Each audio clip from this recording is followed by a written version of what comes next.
Três amigos reunidos em um bar. A cena pode parecer banal, mas aí chega uma cigana que lê a mão de um deles e determina os destinos desta pessoa, que passa a sonhar com cavalos. Tudo isso é a trama do novo romance de Geraldo Lima, Quem Foi que Soltou os Cavalos no Campo de Trevas. O livro é isso, é uma pergunta, mais do que uma pergunta, é uma resposta para as inquietações daquela geração que se criou a partir da geração que fez 64, que fez a resistência à ditadura militar. É uma geração cética, mas ao mesmo tempo determinada em construir um tempo novo. Se consegue ou não, é onde migra ou onde briga as convicções do novo livro de Geraldo Lima.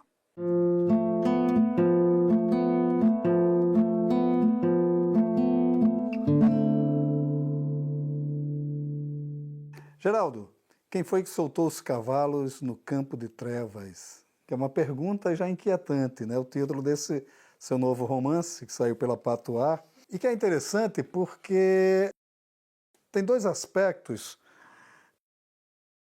que já chamam a atenção. Primeiro, é um novo personagem que está surgindo na literatura brasileira, que é o sujeito de meia-idade, né? São três amigos ali de meia-idade que estão ali ainda meio que perdidos, né? Uma geração curiosa essa, né?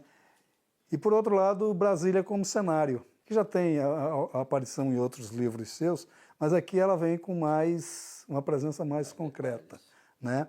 Quer dizer, como é que foi trabalhar também com esses dois elementos? Essa questão dos personagens que falou de meia-idade, né? Eles já aparecem em alguns contos mesmo, mas esse aí eu fiz assim uma coisa mais detalhada, né? Porque aquele momento da vida assim que o cara desperta, ou no caso do João Carlos, vamos ver que é a cigana, que é o elemento que o faz, né, começar a pensar no futuro, que até então ele está nessa vida de bar, né? Sexta-feira, o bar do Lopes, happy hour, com os amigos e pronto. Os ideais, a gente vai ver, o leitor vai poder ver que estão, de certa maneira, assim, desacreditados, aqueles ideais que é a minha geração também, que alimentamos lá na década de 70, eu mais na década de 80, porque foi quando eu comecei a ter uma consciência política, assim, e mais da realidade. Mas aqueles ideais que foram alimentados com certa convicção. Então eles estão nessa fase passou aquela fase do descrédito, então é nesse vácuo aí que as previsões da cigana despertam nele um desejo, uma ambição, que ele nunca alimentou, né? Então é isso. E Brasília, exatamente nesse contraponto, né? Assim, é o centro do poder, mas também e tem todo esse ideal, né? Que foi uma cidade planejada, tanto no plano urbanístico quanto, né, na ideia também da congregação assim de indivíduos, que não frutificou, que criou, né, as margens, quer dizer, as periferias. Então, essa ideia desses indivíduos, nesse espaço, que é o espaço de poder, que nós vamos ver que o João Carlos está inserido aí, embora ele recuse, junto com os amigos, e participarem diretamente do poder, mas vamos ver que ele está, porque está no meio burocrático. Então, assim, eu já havia trabalhado no caso do que é o meu primeiro romance, essa ideia do espaço do plano piloto, vamos dizer assim, Brasília, o plano piloto. Mas não do ponto de vista crítico, né? Assim como eu coloco agora. Descontrata das desigualdades, do indivíduo que sai da periferia e de repente no plano piloto falta ele se sentir integrado ali, que a gente vai ver no caso da Carmen, das filhas. Enfim, a minha ideia foi fazer esse contraponto, assim, desses indivíduos meio vivendo despretensiosamente, e Brasília, e nós vamos ver o choque ali que já está começando a acontecer, né, da radicalização. Então, foi interessante trabalhar isso, assim. Aí eu trabalhei com um certo método, né, observando tanto o trânsito dele, a gente vai ver que ele transita assim, às vezes até de um modo delirante por esse espaço, mas sempre com essa visão de que isso aí cria um contraste, né? Da realidade de Brasília e esse... Mas há um aspecto que é interessante, porque ele é um burocrata, né? Trabalha no ministério, mas ele também é aquela figura que ele está ali em torno do poder, mas ele não detém poder. E você, de certa forma, corre desse ambiente, digamos assim, estereotipado de Brasília, né? Brasília é o poder. Não, Brasília não é o poder. Brasília tem outras coisas a dizer. E você busca esses outros ambientes. Também isso foi uma opção. Sim, como eu te digo, tem essa ideia, sempre lá fora fazem, que Brasília é só o poder aqui, mas é essa cidade pulsante, né? Como eu digo assim, há um trânsito da periferia aqui, porque existe a Brasília, assim, de quem está aqui dentro, né, do plano piloto, e as periferias. A minha ideia, no caso do João Carlos, que os pais dele vieram morar no plano piloto, o pai veio do Rio, a mãe de Minas, então ele é, a princípio, um fruto do plano piloto. Aquele jovem que cresceu, né, debaixo dos blocos, ele carrega isso. E o encontro dele com a Carmen, eu gosto de trabalhar essa coisa do contraste.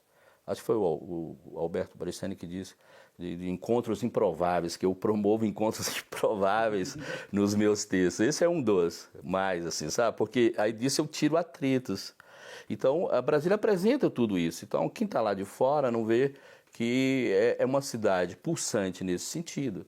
Porque são várias realidades sociais que transitam por aqui. Então, a Carmen e as filhas são essa ideia, assim, elas representam esse trânsito da periferia. No caso das filhas, porque o João Carlos mora no plano e elas costumam visitá-lo, depois vão estudar no UNB, né, onde elas vão começar. Então, daí eu tiro essa ideia, desse atrito. A crítica que vai surgir é a partir desse, digamos assim, desse encontro improvável, né, que acontece de um cara que nasceu no plano piloto e que vai namorar uma menina lá da Ceilândia, né, na década ainda ali, final da década de 70, por aí. Então é isso. É uma cidade que eu assim, espero que as pessoas estão lendo e estão percebendo isso, né? Alguém fala assim para mim, né, é a Brasília Federal. O outro diz, nossa, é muito legal ler para você sentir essa Brasília assim, porque ele transita pelos espaços, né? Então, tudo isso faz parte da narrativa. Tem todo o conflito, né, dele, mas tem essa realidade também. Um certo interesse em mostrar esses meandrozinhos né, da capital. Isso faz parte. E a questão ideológica, né? Porque quando eu falo assim, é uma ideologia mítica, ou mística, né? Talvez mais mística, né? Porque ele é ateu, mas ele fica impressionado com uma previsão de uma cigana, né? E aquilo muda todo o sentido. Mas ele ainda busca racionalidade, ele corre para o colo de Freud. Ele vai tentar né, entender aquelas coisas dos sonhos, né? Pois é, como é essa contradição toda, acaba sendo uma amálgama de uma crença puramente brasiliense, né? A Carmen vai, assim, que ela tem todo aquele rancor que ficou da relação dos dois, né? Que são, e aí ela vai aproveitar esse percurso todo para se curar, inclusive, disso. Mas ela joga isso na cara dele. Como você é um ateu? Porque ele lê lá, né? Fala lá do horóscopo, lá do Correio Brasileiro, do Queiroga, né? E ela fala para ele, como um ateu pode, né?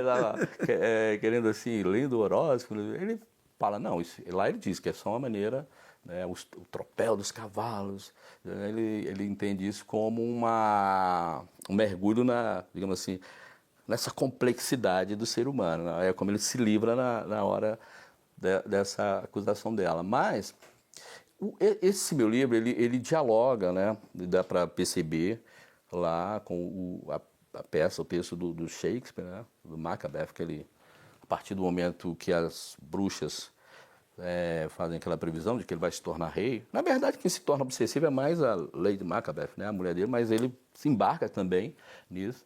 Tem lá o conto, a cartomante do Machado de Assis, que o Camilo, inclusive, ele é cético. Ele é cético.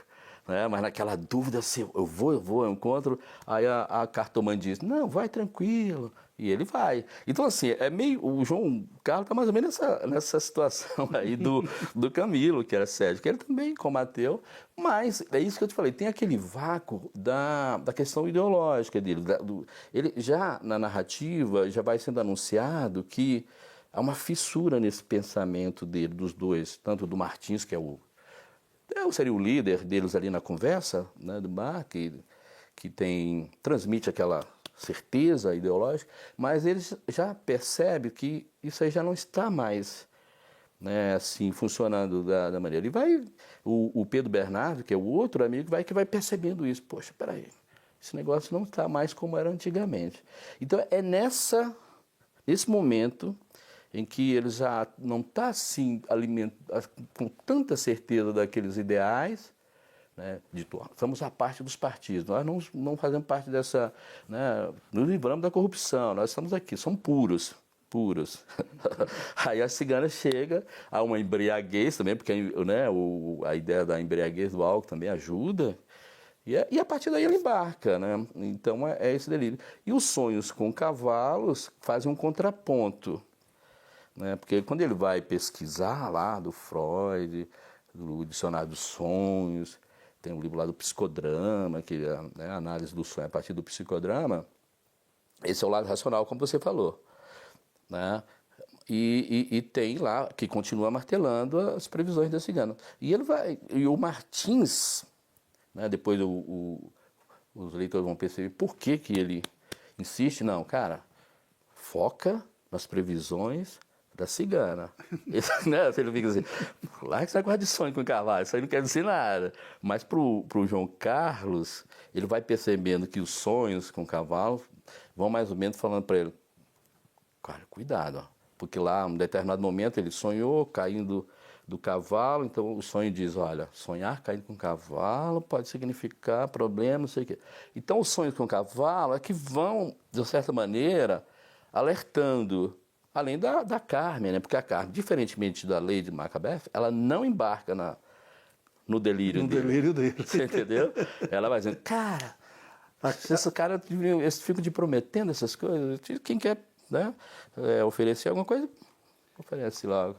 A Carmen é a ex-mulher do João Carlos, porque na verdade são três amigos, né, que se encontram frequentemente no bar. O João Carlos, o Martins e o Bernardo, né? Eles se encontram no bar e quando eles estão no bar, o enredo básico do livro é esse. Uma cigana lê a mão do João Carlos e diz que ele vai ter uma certa prosperidade. E a partir daí ele começa a ter sonhos com cavalos e ele tenta entender em que ponto isso se encontra. A trama do livro é basicamente essa. E a partir daí ele reconstrói toda a sua vida, que era uma vida de descrença típica da geração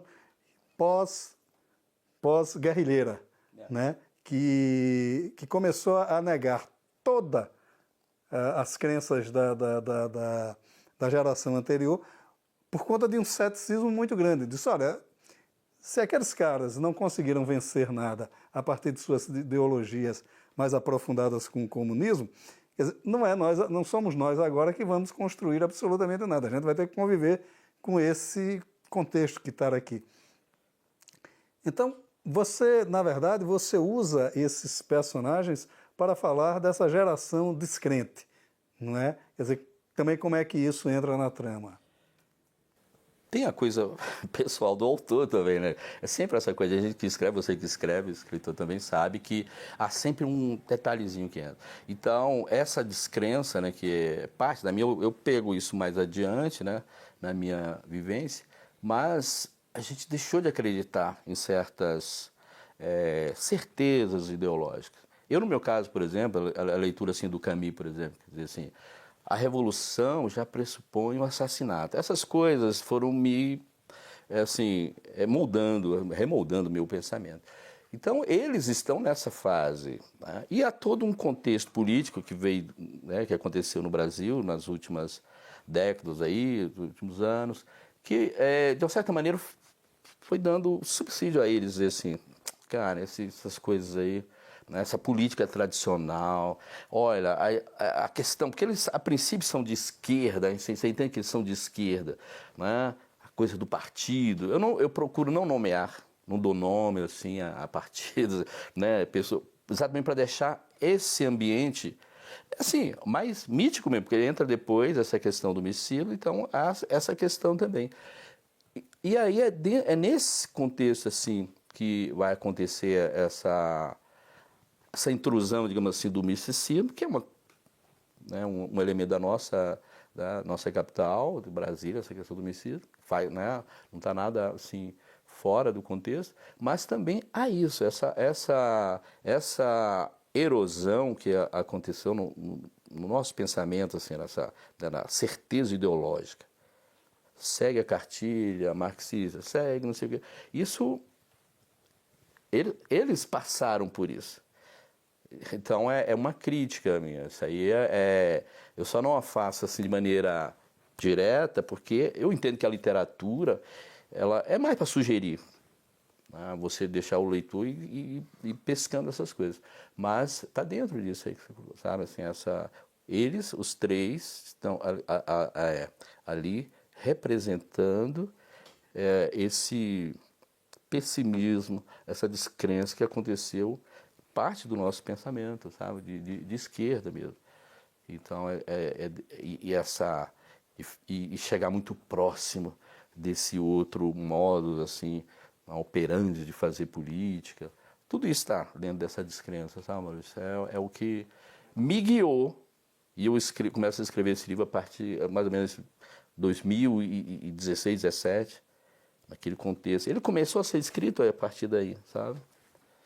De todos aqueles eventos que aconteceram no contexto da política brasileira e ali do governo da presidente Dilma, que está, né, que aparece, a única que aparece assim, a presidente, né, que eu não sei do nome, aparece essa referência, digamos assim, a uma personalidade da política naquele momento. O livro, ele de certa forma, retrata bem o que é o clima mítico-ideológico de Brasília, né? Você tem aquele ceticismo dos personagens, você tem uma certa esperança, que ninguém sabe se dá para apostar 100% nessa esperança. E, por outro lado, há uma cautela muito grande nas pessoas. Todos os personagens trabalham muito com a cautela. Eu creio que só a irmã do Cristiano, a Sara, que é mais ousada nesse ponto de vista da descrença, né? Quer dizer, ela não representa essa descrença, né? Ela me parece uma pessoa assim, mais consciente de suas crenças, né? Quer dizer, mas são personagens muito contraditórios, apesar das proximidades, né? Quer dizer, isso de certa forma é um retrato de Brasília. E foi isso que você quis trabalhar? Sim, sim. É como você disse, assim, se a gente sair por aí, encontra muitos personagens, né? O próprio ambiente, um amigo meu que está lendo o livro, terminou de ler recentemente, ela queria que eu indicasse onde é o Bar do Lopes. Assim, eu falei, não, ele é, inclusive porque na época eu percorri alguns bares assim para ver alguma coisa próxima. Mas ele é um bar fictício, como você cria uma cidade, né? Algum lugar assim fictício, ele é um bar fictício, mas um pouco... Aí ele falou, não, eu conheci um na Asa Sul que é assim, uma latrina lá, o banheiro. Então, assim, mas a princípio é isso. E a questão da cigana, é tranquilo ter usado, porque essa cigana, para te falar, primeiro eu a criei, não sabia, foi uma coisa, mas eu encontrei essa cigana, uma cigana de pele escura. Estava num bar ali na Asa Norte e ela passou. Você entendeu? Aí eu falei, não, por quê? É próprio de Brasília isso. Então, assim, está dentro dessa visão, né, mítica, assim, política de Brasília e tudo isso. Mas você falou da Sara, a irmã do Bernardo. é interessante porque eu achei que ela é um pouco... Chegou um momento do livro, eu achei que ela era muito a Ariadne, né? Que é uma das personagens aqui do meu romancinho. Que a Ariadne, inclusive a Ariadne no final, ela se decepciona lá com o protagonista, o Paulo, e ela vai para o Tibete. A Sara, a princípio, ela vai para Alto Paraíso, né? Ela é o refúgio dela. E de repente eu senti, nossa, mas eu acho que eu estou fazendo aqui uma outra Ariadne, porque é a figura assim, né, mística e que tem um conhecimento, mas tem um conhecimento psicológico. Ele, a princípio, o Bernardo pinta a irmã como uma louca, assim, uma dessas figuras, né, exóticas, mas o João Carlos vai ver que ela é uma figura, ela entende, ela estudou psicologia, mas ela está dentro dessa visão, né, dessa figura mística, assim, e ela leva muito a sério, né? Não entendo né, de quiromancia, essas coisas. O meu negócio é ler, a partir da psicologia eu entendo. Então ela é uma figura muito centrada. Eu tenho assim, a Carmen, porque eu falei que né, assim, ela é o contraponto lá da Lady Macbeth. Ela não fica lá instigando, não. Ela fica, inclusive, alertando o João Carlos. Ela embarca nas coisas dele porque, de repente, ela começa a curtir também, entendeu? Pô, quando é que eu vou a uma festa, né? Quando ele a convida para ir a uma festa lá no lago, dessas festas políticas, com a galera toda, né, que está no rolo. E então ela pensa, pô, quando é que eu vou poder ir a uma festa no lago, numa mansão lá? E ela vai, entendeu? Mas ela é muito centrada. Mas é Mas isso. ela vai na despretensão, ela não tá, ela vai pela farra, né? Ela faz as coisas pela farra, pela espontaneidade. Mas tem um outro ponto que você toca muito no livro, que é a questão do racismo, né? Quer dizer, frequentemente os três personagens principais, o protagonista é o João Carlos, mas você tem o Martins e o Cristiano, que são os digamos assim, parceiros dele, e eles estão muito nessa discussão sobre a questão do racismo, embora eles não debatam o assunto. Mas frequentemente sutilmente, alguns toques sobre isso. Como é que foi entrar isso também no romance? Pois é, o João Carlos tá lá. Ele é um afrodescendente, mas dentro daquela... que hoje é classificado, né, até pelo IBGE e por questões da cotas raciais, o termo afrodescendente saiu um pouco de contexto. Então seria assim um pardo, mas tem o pessoal mais radical que diz que pardo é papel. Mas ali, né, um negro de pele clara, que passa às vezes despercebido. Então quando o Bernardo diz para ele assim, que ele poderia ser parente da cigana, aquilo também dá um clique na mente dele. Mas por que ele falou isso? Porque essa questão, né, assim, ele transita, mas num determinado momento ele vai ser olhado como negro. Então essa é a questão que eu coloco no livro, como a sociedade, de um modo geral, olha para um indivíduo negro no espaço em que ele está. Quer dizer assim, você está num espaço que de repente não é frequente vê-lo por aqui.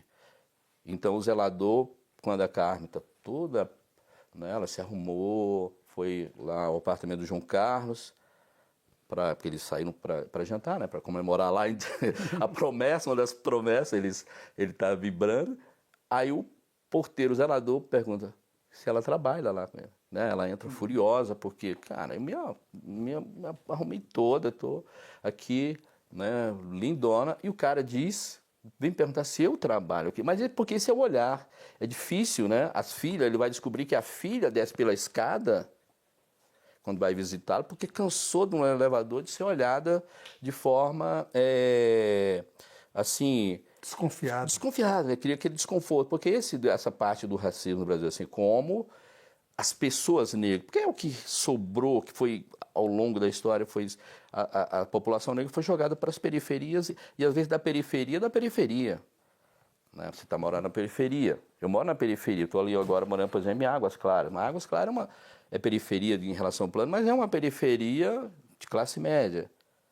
Então você anda pelos espaços lá, você vai ver as pessoas negras no espaço de labuta de trabalho.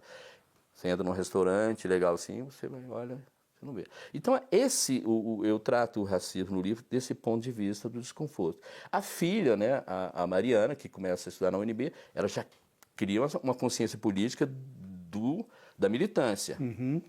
Tanto que a mãe fica apavorada, né? A Carmen fica apavorada, porque ela não tem essa consciência assim, sofre o racismo, mas ela vai alimentando. Mas a Mariana já está na militância. O próprio João Carlos não tem essa consciência. Não tem, ele vive digamos assim, isso não é comigo, isso não está acontecendo. Mas ele sabe, quando a filha começa a discutir essa questão com ele, em determinado momento, alguém me olhou assim. Enfim, é desse ponto de vista, né, que eu procuro retratar a questão do racismo no romance. Tá? Agora, e a partir daqui, você está sempre escrevendo? Você escreve teatro, contos, romance? Como é que está atualmente o teu trabalho e tal? Como é que você tem algum projeto novo? Teatro é uma peça minha que está sendo apresentada aí agora, aqui em Brasília, né, que é Antes que Ela Chegue, um monólogo que eu escrevi para a atriz Paula Paz. Está rodando aí as cidades satélites, agora vai ser apresentado no Plano. É o meu trabalho na área teatral, né? Porque o teatro eu faço desde sempre, comecei atuando, depois eu fiquei só mesmo no escrever. Eu conto, que você, né, já acompanhou, viu algum dos meus livros, dentro dessa vertente da literatura, acho que é a minha produção maior, né, de conto. Gosto de escrever contos, sabe? Conto, mini conto. Então, devo ter uns 2 livros lá, inéditos. Não sei se vou publicá-los, mas estão lá. E voltei, depois de 30 anos, sem pintar, desenhar, eu voltei a pintar, desenhar. Mas sem nenhuma pretensão, sabe? Quando eu parei de pintar, eu estava começando digamos, uma carreira nas artes plásticas, mas eu assim, abdiquei da pintura para dedicar só à literatura. Mas, de repente, voltei. Fui pintar um quadro para enfeitar lá o quarto da minha neta e pronto. Desencadeou. Maravilha, Geraldo. Obrigado pela sua participação no Leituras. Eu que agradeço, Maurício, né, aqui o convite para participar do Leituras. É sempre um prazer. Já estive aqui uma vez, né, para falar do 1. Então, muito obrigado. Tá?